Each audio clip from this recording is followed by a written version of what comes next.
Welcome back, everyone, to this coaching program course. I'm Dr. Carrie Mankey, and this is part 2, Triggers and Flashbacks.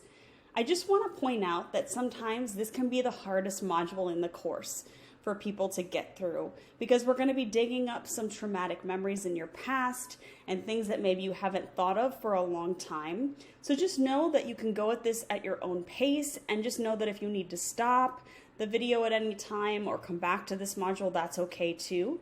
The reason we do this one first is because it helps set the framework for the rest of the course.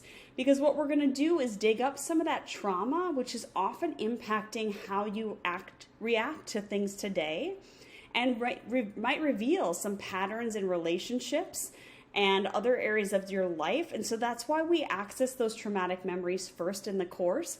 But just know that this can be a really challenging portion of the course for people, and it's okay if you need to pause or come back to it at different times. And with that being said, I want to first walk you through a technique that I have had to use in many situations when I've been talking about my trauma. One of the things that happens when people recall a traumatic experience is that they can start to have a flashback or dissociate. And what happens is your brain is starting to access that memory, and it kind of loses track of the place that you're in right now. So you forget that you're in the present time and that you're surrounded by your current surroundings. And so what this technique does is it brings you back to the current time. So I want to walk you through this for is to really engage your senses, and that's what pulls you back to the present time. So we're going to do this technique together. It's called the grounding technique, and there's a lot of research behind how this works, and you'll start to understand it more as we get through the course, but I'm going to do it with you right now. So look around wherever you are and note 5 things that you can see. So you could look for small details, like I see an outlet on the wall, I see a crumb on my kitchen counter, I see a pen, I see a chair, and I see my laptop in front of me. What are 4 things you can feel? I can feel the hair resting on the back of my neck. I can feel my bottom sitting on this chair. You can even pick up an object. I can pick up my phone or any other objects and just really feel the things around you as you start to use your hands as the next sense. And then thinking of 3 things you can hear. I can hear my air conditioning that kicked on, I can hear my refrigerator, and I can hear the lull of traffic outside. And then 2 things you can smell. Again, you might need to engage this sense. I can smell the food that I cooked a little bit ago, and then you could also pick something up, like I have a lavender scented candle that I could pick up and smell. And then lastly, what is one thing you can taste? It's really helpful to engage this sense, because what happens when you engage your sense of taste is that your brain automatically has to get back to present time. And that's why we do this one last. But if there is only one of these that you want to do, this would be a key one. My therapist actually used to do this with me during therapy sessions when we were recalling my traumatic experiences, because it makes your brain say, oh, that's right, I'm in the present time. I need to engage right now with swallowing this sip of water that I just put in my mouth. So it's a really important one that you can engage in. You could carry gum in your pocket or just simply take a swig of something to help get your brain back online. Next, we're going to talk about the definition of trauma. And the reason I start with this is because some people say, oh, I have never been through anything traumatic. Or they say, I've been through trauma, but it's not as bad as yours. Well, there's really no such thing as ranking traumas. We've all been through some sort of traumatic experience in our life, and it's really unfair to ourselves to rank it next to someone else's experience because it was your experience. So I just want to validate anything that you've been through and let you know that what you went through was probably a traumatic experience, because the definition of trauma is any type of distressing event or experience that has an impact on your ability to cope and function. It could be a physical, emotional, mental, or spiritual kind of trauma. And to keep in mind that there are traumas with a big T and a little t, and I'll explain that in a second. But the extent to which the trauma impacts you is based on your previous experience with trauma, your resiliency to stress, and the degree of the traumatic event. So for you, Your parents' divorce at age 3, 4, or 5 might have been a really traumatic experience. And to someone else, they might have had their parents get divorced, but they were age 20. And so they're in a very different cognitive space and emotional development in life. And so you can't really compare those two events. But to say that you've been through trauma, you probably have. So then there's what I call the trauma with a little t or a big T. The ones with the big T are traumas that are obviously a very traumatic experience. Those are traumas with a big T. Maybe your parents' divorce at age 4 was a trauma with a little t, but it still had a lasting impression on you. Maybe it impacted how you relate to significant others or your concept of marriage. That could be trauma with a little t. And especially if you had compounding trauma. As a child, if you had a bunch of traumas with a little t, those can all add up and accumulate to be trauma with a big T. So it's really important to validate the experiences that you've been through and understand that some of us are built with more resiliency than others. Some of us have resiliency instilled in us. That is one thing actually that my parents really instilled in me was a resiliency. And it might have come in a form of tough love, but I had a resiliency to trauma as a result. And so just validate your experience and know that whatever you've been through is your experience and it matters. And I want to give you just 3 examples of trauma that I have been through because I'm going to use these to illustrate some of the other points in this module and in subsequent modules. So I'll explain how these are trauma with a little t or a big T. So first is the traumatic experience I went through with my sexual assault. When I was 21, I was stranger raped, stabbed, and kidnapped. I was a victim of opportunity, and it was a horrific experience. I actually struggled more with the fact that I thought I was going to die that night than the actual rape because I was stabbed and I thought he was going to kill me. And I went through some pretty serious PTSD after that, kind of the classic symptoms of PTSD after that experience. I struggled with walking outside because I thought the area I was in that night was safe. And I had no concept of what was safe and what wasn't anymore. So that is obviously a trauma with a big T. It's a life-shattering incident that happened, life-threatening as well. And then I've had traumas with a little t. I was in an abusive marriage with somebody who engaged mostly in verbal and emotional abuse, some physical. And I would classify that as trauma with a little t, but it was a cumulative effect as well. So it definitely left a lasting impression and has continued to show up in my relationships as I, figure out what kind of partner is safe for me. And then lastly are my car accidents. A few years ago, I was in 2 car accidents. They were separated by 4 months. The first one, I was T-boned on the driver's side, and I had very little time to react. All I saw were headlights coming right at me, and I was hit, and that left a physical impact on me. I had a pretty significant concussion and herniated discs in my neck. And then 4 months to the day after that event, I was in an 8-car pileup on the freeway. And in this one, it was actually more traumatic for me than the first one. After the first one, I was a little nervous to get behind the wheel again, but I was able to, and I also was just pretty debilitated by my concussion. And then in this 8-car pileup, I actually had to choose that day how I wanted to get hit. I was in the middle lane of the freeway, and there were cars that all were hitting each other in the left lane, and then in the right lane, I had to decide, am I going to head into that area and get hit, or am I going to merge over and get hit and hopefully not get rear-ended in this process? I ended up getting rear-ended, not very hard, and was thankfully much safer than I could have been, but that actually was harder for me to recover from because I had to prepare and I had a few seconds to think about how I wanted to get hit. I also drove that same road to work every single day, so I had a lot of issues driving after that incident. So again, I don't know if I would classify that as trauma with a big T or a little t, but definitely a lasting traumatic experience that impacted my ability to function afterwards. So I'm going to recall these events for you as we work through this module, and hopefully it'll help explain things. Now we're going to dig into the topic of triggers and flashbacks.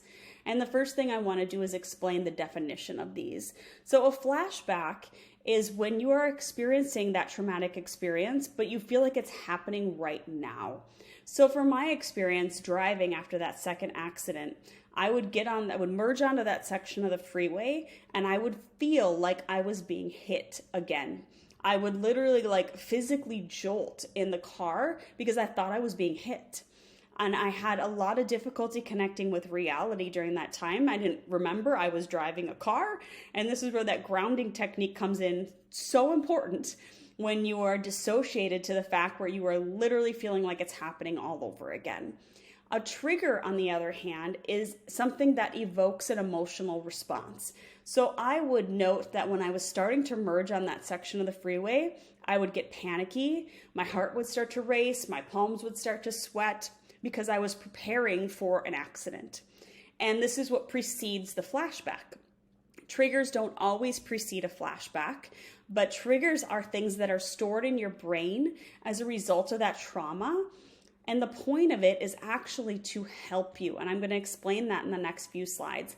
But it's usually some sort of sensory input. So for me, it was, the vision of seeing that part of the freeway, but it could be a smell, it could be a touch, it could be a certain situation or location, and it's the sensory information that comes into your brain and it says, we know what this means. This is danger and we should do something about it.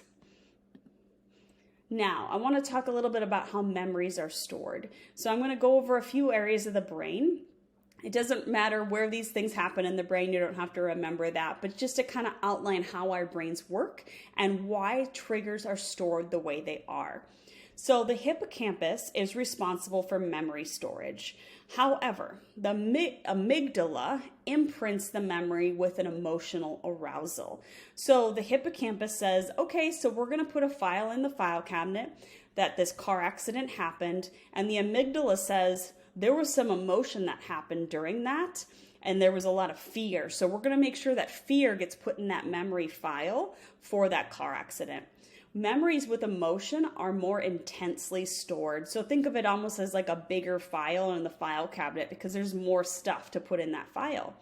The more intense the amygdala arousal was during the event, the stronger the memory. That doesn't mean the stronger the memory that you'll actually recall it accurately. It just means that it's going to have more of an arousal in your brain when you pull out that memory, which is why when we start to recall traumatic memories, there's an intense physiological response in your body because there was emotion stored with that event.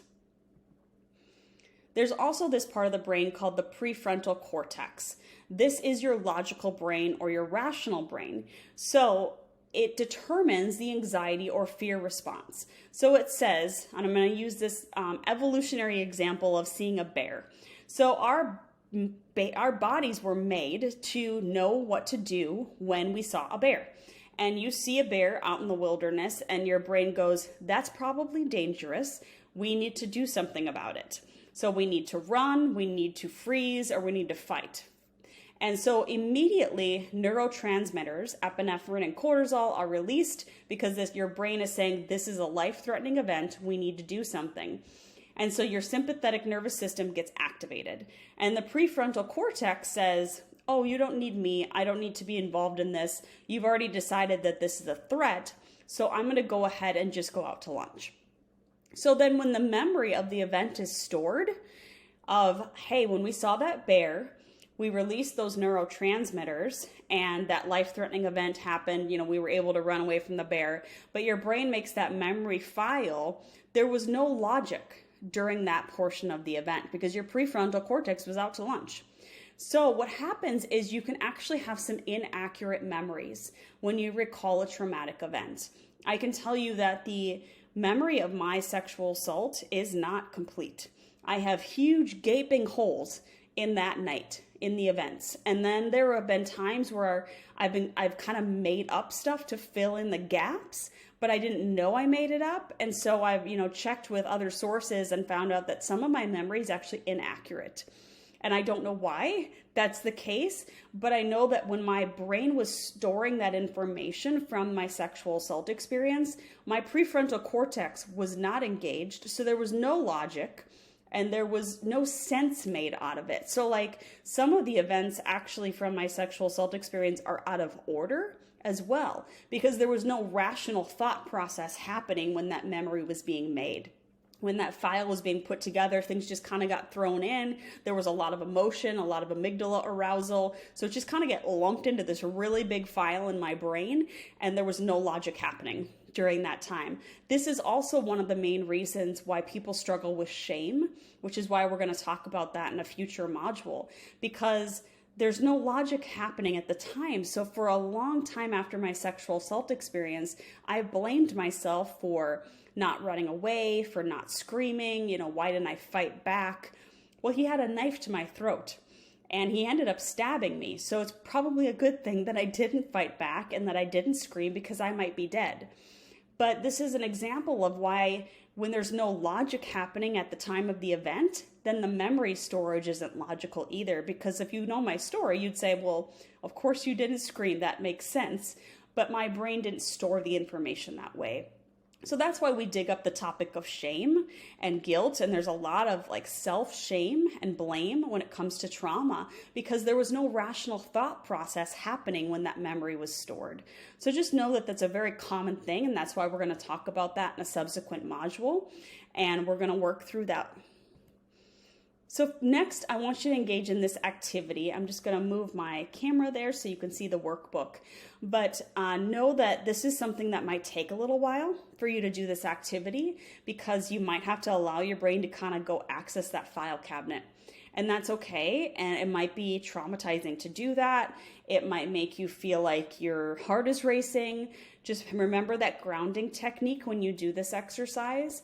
And then I also want you to just kind of write down what comes up, because some of the triggers you experience might not make sense, and that is okay. I, for some reason, have a huge problem with the post office. I don't know if it's the smell of the post office. I have no idea why the post office triggers me, but ever since my sexual assault experience, I have been triggered when I go to the post office. And I don't go very often, but for some reason, there's something there, and my brain pulls a file out of a file cabinet and says, you're in danger when you're at the post office. And I have had to calm myself down because I don't understand it. So just know that some of the triggers you experience might not make sense, and that's okay. You might not remember the trauma that was associated with that trigger. That's okay too. Your brain is trying to protect you. So once you write these down, just understand that, just honor them. Let them come up, and then you're going to rate them on a scale of 1 to 7. 1 being not very distressing and 7 being extremely distressing.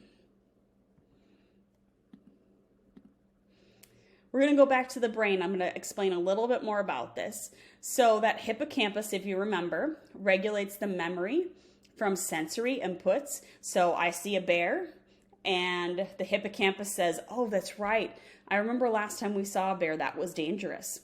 The amygdala regulates the emotions from those sensory inputs. So you're going to have probably a pretty strong reaction if you see a bear again, because your amygdala says, oh, we had a really big file in the file cabinet about seeing that bear that was very life-threatening.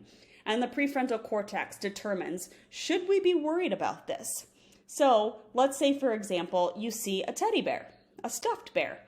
The hippocampus is going to say, oh, that's right. We remember we saw a bear before. What happened last time? It's going to pull up that file from the file cabinet. The amygdala is going to say, we should probably, you may be a little bit fearful if you're looking at this bear. So we need to figure out what was in that file. But your prefrontal cortex is going to say, hold on a second. We actually don't think this is a life-threatening situation. This is a stuffed bear. It's not moving.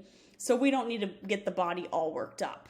And unfortunately, when you've been through a traumatic experience and your prefrontal cortex was out to lunch, you could see a teddy bear and your brain goes, we had a file on the bear. Let's go grab the bear file. It pulls it out. You automatically respond. Your body is prepared for fight or flight. It releases those neurotransmitters, and your prefrontal cortex never even has an opportunity to get online. It is still out to lunch because your brain says, we know what to do. We are trying to protect you. And that's the whole basis of triggers, is that your brain is saying, I want to protect you. And I want to make sure that the next time you see a bear, you react so quickly so there's no time to think. And I'm going to tell the prefrontal cortex to stay out to lunch because I know exactly what I need you to do. So when you recall the triggers from your traumatic experiences, this is actually a good thing. Your brain wants to make trigger files because it wants to protect you, and that's why those files are created. So just understand that our brains were made to do this, but we can work to rewire them and access those memories in a different way so that we're not constantly fighting a stuffed teddy bear.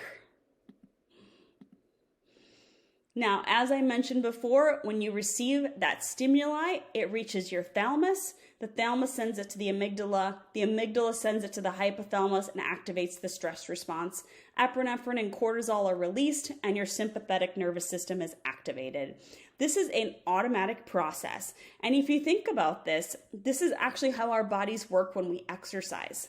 So you need epinephrine and cortisol for exercise because your sympathetic nervous system is activated.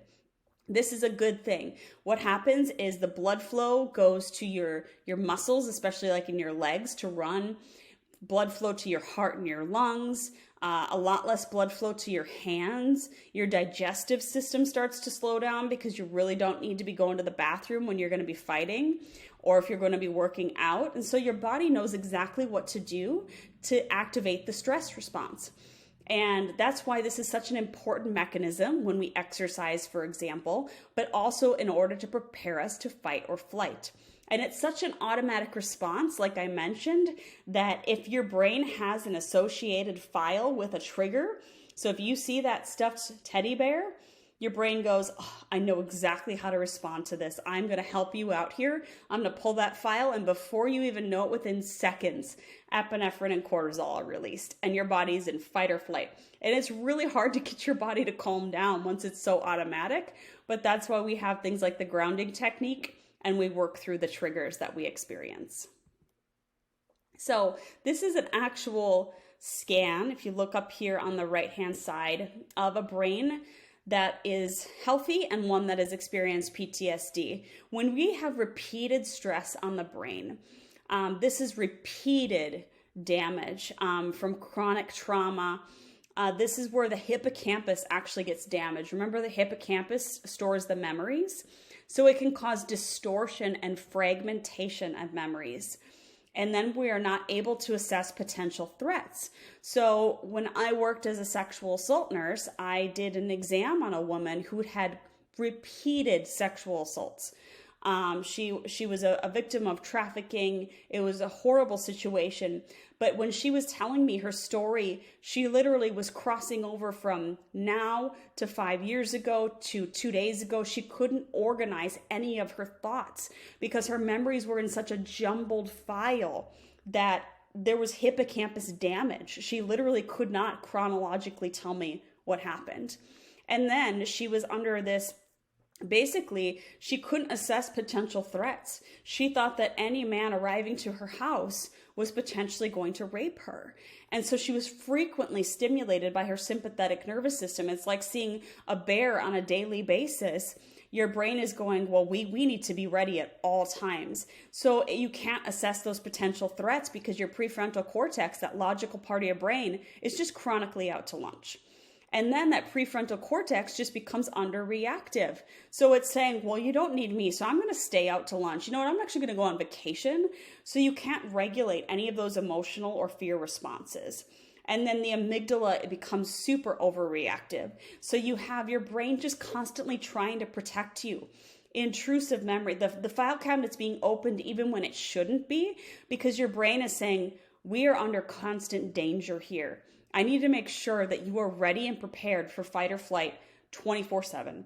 So you have an automatic hyperarousal, and then you start to begin avoidance and emotional numbing. And I can tell you that even though I didn't have repeated stress on the brain after my sexual assault experience, because it was so horrific and near-death experience, my brain said, we better figure out how to protect you. So I couldn't leave the house. Anytime I walked outside, my amygdala was overreactive. Anytime someone got near me in my extended bubble space, overreactive.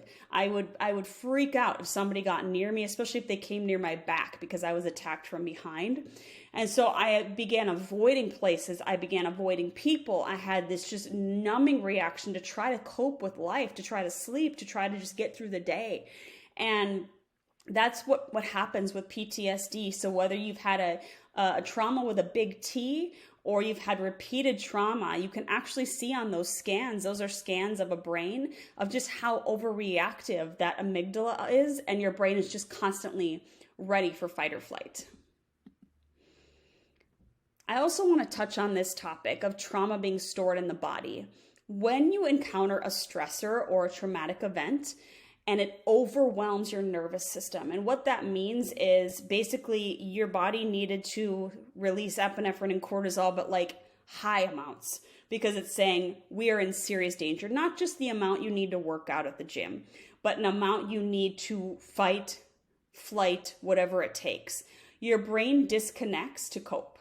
So like I said, that prefrontal cortex is completely offline. But then there's other parts of your brain that's like saying, we need to be disconnected because there's such a flood of neurotransmitters and hormones right now. Then what happens is that traumatic energy gets stored in your body because there's so much chemical flood happening that it can actually get stored in your organs and tissues. And what happens is that can actually cause illnesses, acute or chronic, and eventually disease if it's left unaddressed. And you can get healed from these illnesses, but if you are constantly being triggered and that energy is not being released from the brain, that's why we talk so much about like trauma being stored in the body. It's a brain-body connection, right? Like you have to address the traumas that you've experienced. You can't just address the physical symptoms. I find it really interesting when I think back to my abusive marriage. I actually started to get just a ton of health problems during this time. And it was one thing after another. None of them were really that specific, but I had just tons of GI issues, which is a very, very key indicator of chronic stress. I had just other random stuff happen. Like I pulled a tendon in my pinky finger. I just had all these random ailments happening. My migraines were getting worse, and I just had chronic illnesses that I needed to see a ton of doctors for. Well, it's because I was storing trauma in my body repeatedly from abuse. And a lot of that stuff went away after I left that relationship. And I now can tell you that in healthy relationships, I don't end up with physical ailments, and I don't struggle with chronic sicknesses, which I have pretty much my whole life. And so just know that it's really important that if you do struggle from a chronic illness, that you get help from the appropriate medical professionals on that, but that you also realize there might be a component of trauma. And that's why you're taking this course, so we can help work on some of that stuff. Some of the effects of trauma, like I mentioned, sleep disorders, heart and lung conditions, abdominal issues, gut imbalance is a huge one, sexual health problems, an increased likelihood of depression and anxiety. You're more likely to abuse alcohol or drugs, more likely to have issues with concentration, attention deficit disorders. We see this a lot in kids that are under traumatic, households or experiences. Inner feelings of shame, self-blame, being damaged, or that you were bad. I want you to go back to that list you made. This is on workbook page 4, and you're going to pick one of those triggers from your list. Maybe it's the one that's most distressing to you. Maybe it's the one that comes up the most frequent to you. But just kind of start to explore this thought process. If there's particular patterns to your triggers, certain times of day, certain times of the year, specific locations, settings, maybe it's around certain groups of people. I actually used to struggle every year in the month of May. And it took me maybe 5 years to figure this out. So my sexual assault happened in June.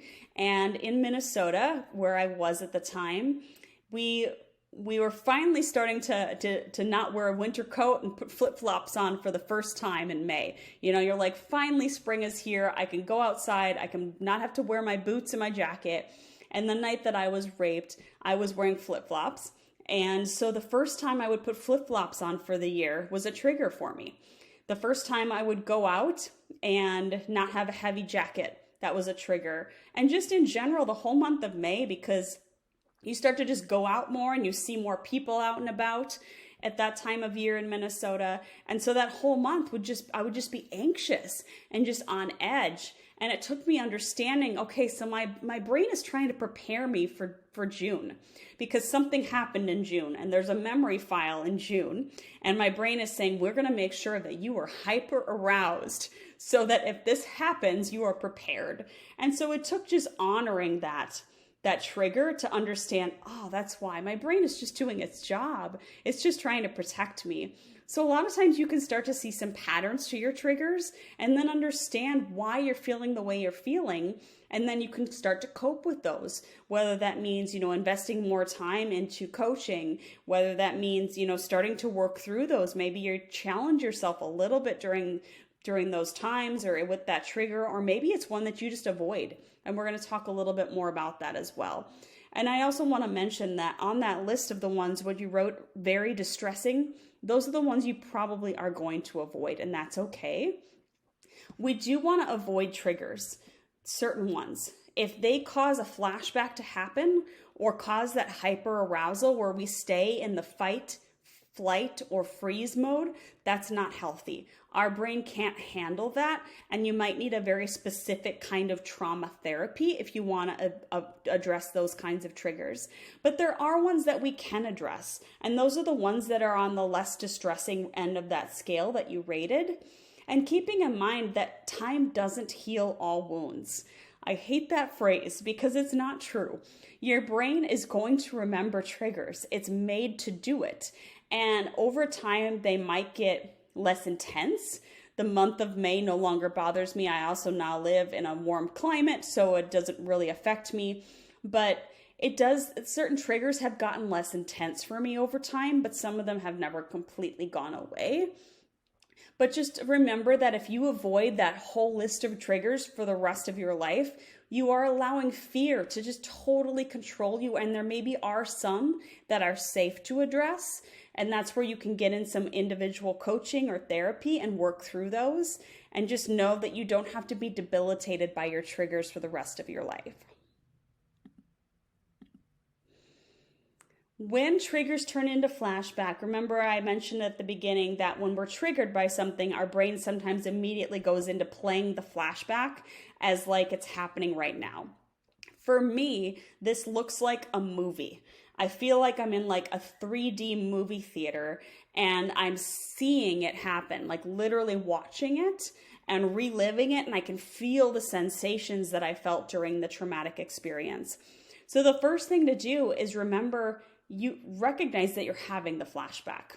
And maybe once you start to identify some of your triggers, you know which ones turn into flashbacks easily. And then you can tell your brain to stop. This is not easy, and this takes a long time. I had to work on this for about a year when I started working at the emergency department where I was taken the night that I was raped because I had flashbacks every day. And it might not have been the wisest thing to work in that emergency department, but I literally worked through my flashbacks during that time. And I would tell my brain, you know what? I am not going to relive this right now. I am in the middle of working and you need to stop. And you can control those areas of your brain. There is an automatic wiring that's happening in your brain, but you can control those things. So it's focusing on being present.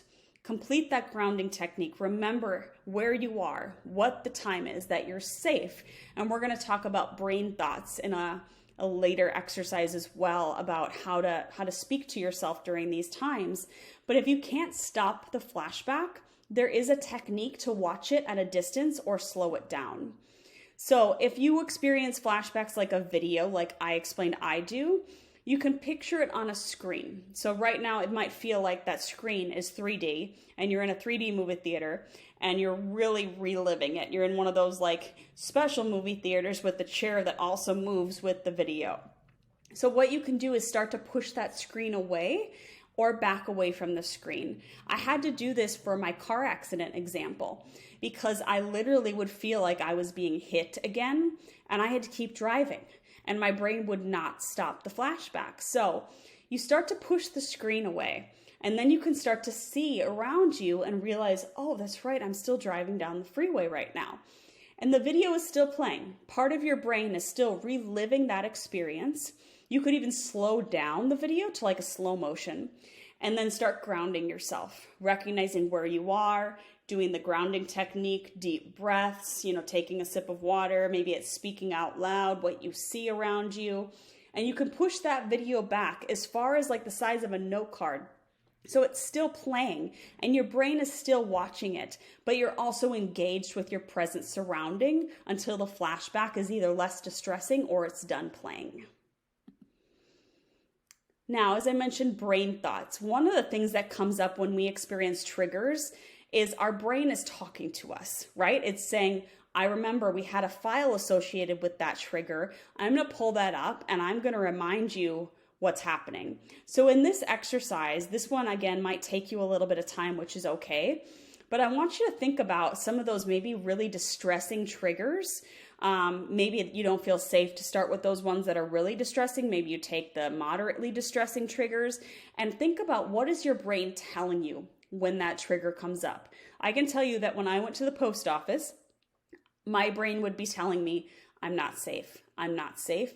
I need to run out of here. I'm going to get hurt. I have no idea why, because I've never had any incident at the post office. But my brain would be telling me those thoughts.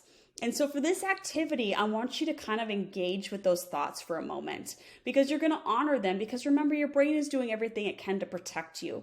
So you're going to take each statement and write it on an individual piece of paper or sticky note. And then I want you to take the opposite statements. I want you to write the grounded thought. What do you want your brain to be telling you? What is the actual logical thought? So for me, that would be like, if I'm saying I'm not safe, the grounded thought would be I am safe. And then as you work through this activity, you're going to also be crumpling those up and repeating them out loud. But again, this is a really helpful activity so that when you recognize when you're triggered, what your brain starts telling you when you start listening to those statements, you can start going, oh, that's right, but I don't want to remember those. I have a grounded thought that I would rather repeat to myself right now. So when I'm standing in line at the post office, I'm saying, I'm safe. I'm not going to get hurt. This is not a dangerous location. I'm safe. So I can start saying those things to myself so that I have some more control over what's happening in my brain at the time when I'm triggered. When we process triggers, just remember what bodily sensations are associated with that trigger so you can identify it quickly. A lot of times this, for people is the palm sweating, heart racing. Maybe you have like a key bodily sensation that happens when you're triggered. And just know what that is so that you can check in with your body on a regular basis, especially if you know you're going to be encountering a potentially triggering situation or location. And you can say, oh, that's right, I'm being triggered right now. I'm recognizing that my brain is trying to protect me. So this might make sense to write down a list of some of the physical sensations that you feel when you're triggered. Remember, you can reconnect with your body and complete that grounding exercise, or at a minimum, just take several deep breaths to reconnect with your body. This helps bring that prefrontal cortex back online so you can think logically, and then brings your parasympathetic nervous system engaged so that the sympathetic nervous system can't outweigh it and you can start to calm your body back down. Remember to capture those thoughts in your head. Remember those brain thoughts. Remember those things that you wrote down and crumpled up. And remember, you can repeat those grounded thoughts to yourself. And just take that authority. You can repeat them out loud under your breath. And just remind your brain, you know what? I appreciate what you're trying to do right now with triggers, but I know that I'm in control of my brain right now in this situation and I'm safe, or whatever those thoughts may be for you. Now I want to talk about the topic of disappointments. The definition of disappointment is sadness or displeasure caused by the non-fulfillment of one's hopes or expectations. I'm sure we all have had disappointments in life. This is part of life, unfortunately, because a lot of us have hopes and expectations that do not get fulfilled. And that's why we're going to talk about them today. The reason we're going to talk about this with the triggers and flashbacks module is because it can be helpful to process these and identify mindsets and areas where you might be stuck. Because something happened that you didn't expect or didn't want, and it left you feeling unfulfilled and dissatisfied. I can tell you that I have a lot of disappointment over my marriage. That was not what I expected. It was not the life that I pictured, and I feel very dissatisfied and unhappy about the outcome of that situation. It's really normal in life to have disappointments, but if it's tied to a traumatic experience and it's left unresolved, it can often cause a deep hurt, pain, rejection, and shame, which are some of the topics we're going to cover in the future modules. And that's why we're bringing the disappointments up now, because I want you to process what disappointments you've had in life and see if any of them do kind of tie back to some of the traumas that maybe you've experienced. When we experience disappointments, we often cope by trying to control situations to avoid more disappointment. So I want you to brainstorm about that. How have you tried to control disappointment in your life? So here's an example. Stayed single so I don't have to experience heartbreak from relationships. Or for my example, I ended up with very disappointing sexual intimacy in my marriage. And so I controlled that disappointment by making sure that whatever relationships I engaged in were full of sexual intimacy in a very unhealthy manner, and actually started to use sexual intimacy as a replacement for emotional intimacy. And that was a way that I tried to control that disappointment that I had in my marriage, where I had really no physical intimacy at all and definitely no sexual intimacy. So I tried to control that disappointment, and it actually just led me down a more destructive path. So I want you to take some time to really brainstorm maybe how you've tried to control things in your life to avoid disappointment or hurt, because again, this is how our brains work, right? We want to avoid being hurt. That's normal, but it can actually be detrimental if you're starting to try to control situations based on something you've been through. And then lastly, I want to talk about processing the grief. Some people hold on to their triggers and flashbacks because it's a part of who they are. I want to let you know that you are not defined by what you've been through. I have this quote on my fridge, and I've had it there for years. I've moved it from every house that I've lived in, and it basically says that I'm not defined by my trauma. And the second I start to find my identity in my trauma and in my triggers and in my flashbacks is when I start to find my identity in being a victim.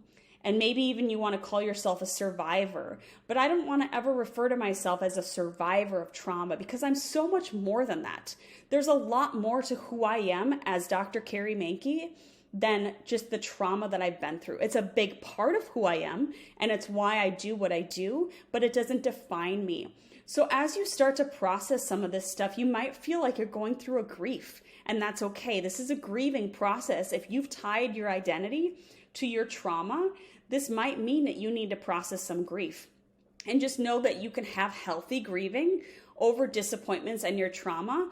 And this is really important to allow yourself to heal and to not allow yourself to get angry, bitter, or resentful. And that's why we also talk about anger and forgiveness, because there's a lot of times that people hold on to those emotions because they find their identity and their value in their trauma. And so we talk about all these other emotions in the future modules, because you're going to have to do some healthy grieving. And sometimes that means letting go of some of those parts of who you are. So next up, we're going to talk about anger and forgiveness. I hope this module was helpful for you. I know that it probably dug up a lot of stuff and was maybe one of the more challenging ones in this series, but that's okay.